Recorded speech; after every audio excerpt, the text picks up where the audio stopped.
दोस्तों, दिव्या भारती का जन्म 25 फरवरी 1974 को मुंबई में ओम प्रकाश भारती और मीता भारती के घर हुआ। दिव्या का एक भाई कुणाल और एक सौतेली बहन पूनम थी। पूनम पिता की पहली पत्नी से जन्मी थी।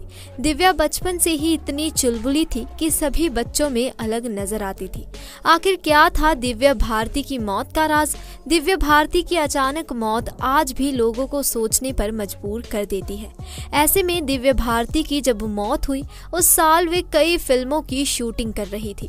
इन्हीं में से एक फिल्म थी लाडला। हालांकि दिव्या की मौत के बाद ये फिल्म श्रीदेवी की झोली में आ गई थी। इस फिल्म की शूटिंग से जुड़ा एक किस्सा बहुत फेमस है। कहते हैं श्रीदेवी ने जब इस फिल्म की शूटिंग शुरू की तो वो भी ठीक उसी डायलॉग को बोलने में अटक जाया करती थी जिसे बोलते वक्त दिव्या भारती अटक जाया करती थी। ऐसा लगातार कई बार हुआ और इस कारण फिल्म की शूटिंग रुक रही थी। कहते हैं इसके बाद फिल्म के सेट पर पूजा करवाई गई, तब जाकर शूटिंग बिना किसी अड़चन के पूरी हो सकी। दोस्तों, दिव्या भारती एक ऐसा नाम जिन्होंने फिल्म इंडस्ट्री की दुनिया में छोटी सी उम्र में बड़ी कामयाबी हासिल कर ली थी। लेकिन कौन जानता था कि इतनी कम उम्र में सफलता के साथ आसमान छूने वाली अभिनेत्री दिव्या की मृत्यु महज 19 साल की उम्र में हो जाएगी। उनकी अचानक हुई मृत्यु ने सबको हैरान कर दिया था। खबरों की माने तो 5 अप्रैल 1993 को सिर्फ छत से गिरकर दिव्या की मौत नहीं हुई, बल्कि कोई बड़ी साजिश थी जिसे उस काली रात को 11 बजे अंजाम दिया गया। दिव्या की रहस्यमयी तरीके से मौत के पीछे का क्या कारण है? क्या वो किसी के रास्ते का पत्थर बन गई थी? आखिर इतनी खुशमिजाज लड़की से किसी की क्या दुश्मनी हो सकती है? तो दोस्तों, आज हम आपको बताएंगे दिव्या भारती का ये दुनिया से चले जाना सिर्फ हादसा था या सोची समझी साजिश। तो बिना देर किए वीडियो शुरू करते हैं। आपसे एक रिक्वेस्ट है कि आप वीडियो को आखिर तक जरूर देखें। दोस्तों, एक वक्त पर बॉलीवुड की सबसे बड़ी एक्ट्रेस में गिनी जाने वाली दिव्या भारती ने बेहद कम उम्र में ही अपनी अलग जगह बना ली थी। वो अपनी खूबसूरती, मासूमियत और टैलेंट के जरिए लाखों दिलों पर राज करती थी। उन्होंने एक के बाद एक हिट फिल्में देकर उस समय की बड़ी हीरोइंस को चुनौती दी। उन्होंने ऐसा काम किया कि बॉलीवुड का हर डायरेक्टर उनके साथ फिल्म बनाना चाहता था और 3 साल में 20 फिल्में कर शोहरत पाई, शादी की और सिर्फ 19 साल की उम्र में दुनिया से रुखसत हो गई।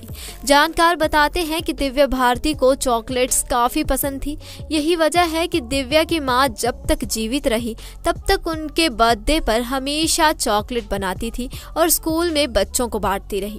वो इस तरह अपनी बेटी को याद करती थी। वो कहती थी कि दिव्या बेहद चुलबुली थी। वो अपने छोटे भाई कुणाल को सबसे ज्यादा पसंद करती थी। दिव्या कहती थी कि जो कुछ भी मेरा है वो मेरे भाई कुणाल के लिए है। 1990 के दशक में बॉलीवुड में अपनी एक्टिंग और मासूम चेहरे के दम पर दिव्या ने दर्शकों को दीवाना बना दिया था। कम उम्र थी, इसीलिए बॉलीवुड की गुड़िया भी उन्हें कहा गया।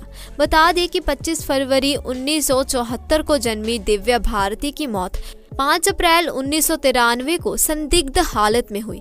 दिव्या की मौत को अब 30 साल पूरे हो गए हैं।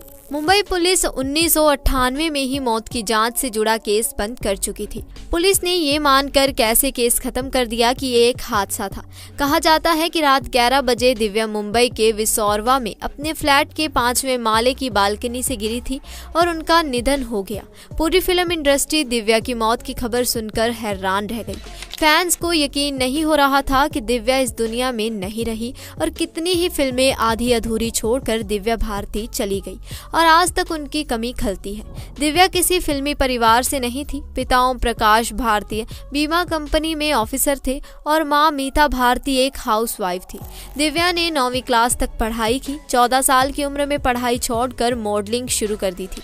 गोविंदा के भाई कीर्ति कुमार ने दिव्या को अपनी फिल्म राधा का संगम के लिए साइन किया था, मगर किसी कारणवश दिव्या को फिल्म से बाहर किया गया और उनकी जगह जूही चावला ने अदाकारी की। उसके बाद दिव्या भारती ने अपनी फिल्म करियर की शुरुआत तेलुगु सिनेमा से की। वहां नाम कमाने के बाद दिव्या ने साल 1992 से 1993 के बीच 14 से अधिक फिल्में साइन की थी, जो हिंदी सिनेमा में एक रिकॉर्ड है। साल 1992 में दिव्या भारती और सनी देओल की फिल्म विश्व आत्मा रिलीज हुई। ये फिल्म जबरदस्त हिट हुई। फिल्म का गाना 7 समंदर पार आज तक भी हर शादी में बजता है और उसी साल दिव्या भारती और गोविंदा की फिल्म शोला और शबनम शबनम भी रिलीज हुई और ये फिल्म भी सुपर हिट हुई। इसके बाद इसी साल जुलाई में दिव्या भारती ने शाहरुख खान और ऋषि कपूर के साथ फिल्म दीवाना में काम किया। दीवाना शाहरुख खान की डेब्यू मूवी थी और दिव्या भारती की लगातार तीसरी सुपर हिट फिल्म बनी। उस समय दिव्या महज 18 साल की थी। फिल्म जबरदस्त हिट हुई। बाद में फिल्म निर्माता साजिद नाडियाडवाला से शादी कर दिव्या ने सबको चौंका दिया। बता दें कि शोला और शबनम की शूटिंग के दौरान ही दिव्या भारती की नज़दीकी साजिद नाडियाडवाला से बढ़ी और 10 मई 1992 को दिव्या साजिद की शादी हुई। दिव्या ने इस्लाम कबूला और अपना नाम बदलकर सना नाडियाडवाला रख लिया। साजिद ने एक इंटरव्यू में बताया था कि हमने शादी की बात छुपाए रखी क्योंकि दिव्या का करियर दांव पर लगा हुआ था। ये बात बाहर निकलती तो प्रोड्यूसर्स डर जाते। दिव्या हमेशा से अपनी शादी की बात सबको बताना चाहती थी, लेकिन मैंने उन्हें बार बार मना किया। अब आपको बताते हैं आखिरी सांस तक दिव्या क्या कर रही थी। वैसे तो दिव्या भारती की मौत आज भी एक रहस्य ही है।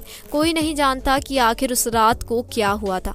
कोई इसे हादसा कहता है तो कोई इसे साजिश बताता है, लेकिन पुलिस की जांच में जो सामने आया है उसके मुताबिक ये एक हादसा ही था। 5 अप्रैल 1993 को वो काली रात थी जब दिव्या भारती की मौत हुई थी। बताया जाता है कि 4 अप्रैल को दिव्या एक फिल्म की शूटिंग करके चेन्नई से मुंबई लौटी थी। उन्हें अगले दिन फिर से शूटिंग के लिए हैदराबाद जाना था।